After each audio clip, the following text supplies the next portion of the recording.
Thinking about your financial future when you're in your 20s may not be a priority, especially if you're still in college or university. But our next guest wants to change all of that. CTV News chief financial commentator Pattie Lovett-Reid has come up with a list of common money mistakes for us. Good morning, Pattie. Good morning, Bev. And you know what, Bev? Just this morning, a report came out from Royal LePage, and I got to tell you, are millennials looking at things through rose-colored glasses? I kind of think so. Oh boy. 80% said that they will likely find a job in the field of their choice right away, and 78% said having a home is attainable for them despite even the run-up in areas like Toronto as well as Vancouver.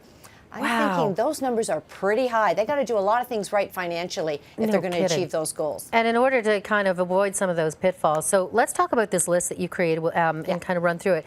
You're talking, and speaking of real estate, one of your lists on the list is make real estate a long-term investment. Yeah, and you know what? This is one of the areas that I absolutely came up short on. I looked at one of our decades and realized that throughout that period, we had bought and sold 10 different pieces of real estate, some primary residence, some recreational property.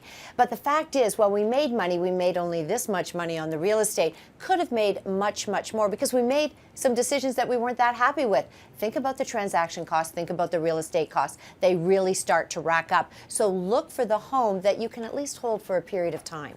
Okay, next on the list, a budget. Okay, budgets, you know what? They get a bad rap. But what a budget does is it creates an element of discipline.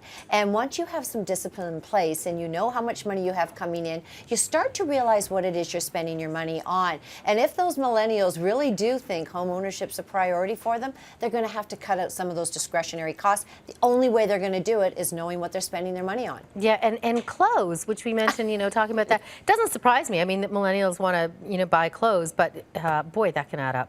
With social media today, we are seeing all these designer duds everywhere, and people want to replicate that, and they're spending a ton of money on it and literally living paycheck to paycheck. I guarantee you a decade from now, you're not going to remember the designer shoes you had or the outfit that you wore maybe once or twice because it was a priority at the time. Stop spending so much money on clothes. Have friends, family, relatives you might be able to swap. Have them come in, look at your closet, mix and match. I'm not saying don't add a designer piece if that's what you really want, but you've got to be really clear how much you're spending here. So this one surprised me because when I was in my 20s, all I could think about was the day I'd be able to afford my car, and you're saying ditch it. Ditch the car. If you don't need a car, don't have it.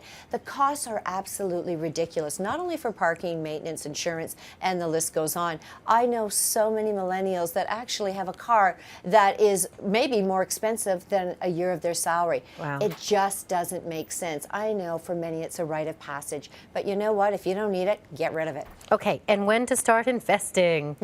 Yeah, this is exactly when you should. The minute you have a paycheck, start to look for a good mutual fund that's balanced, has some money in the stock market, maybe bonds, and just put a little bit away. It's all about paying yourself first. And once you do that, sure, you can spend some of your other budget or money on whatever it is you've budgeted for. But you really want to pay yourself first and let that pot grow so you have the money down the road for the things that really are going to matter to you. And just a quick word on this. You didn't call it this, but I'm going to call it this, the rude awakening, when people move out of their parents' house and they have to pay for their own way. That's right. And what you don't want to have is them moving out, and you and I have talked about it, economic outpatient care, where they continue to rely on their parents to sustain a lifestyle that they haven't quite earned on their own yet. Wow, great advice as always, Pattie. Thank you. We'll talk again.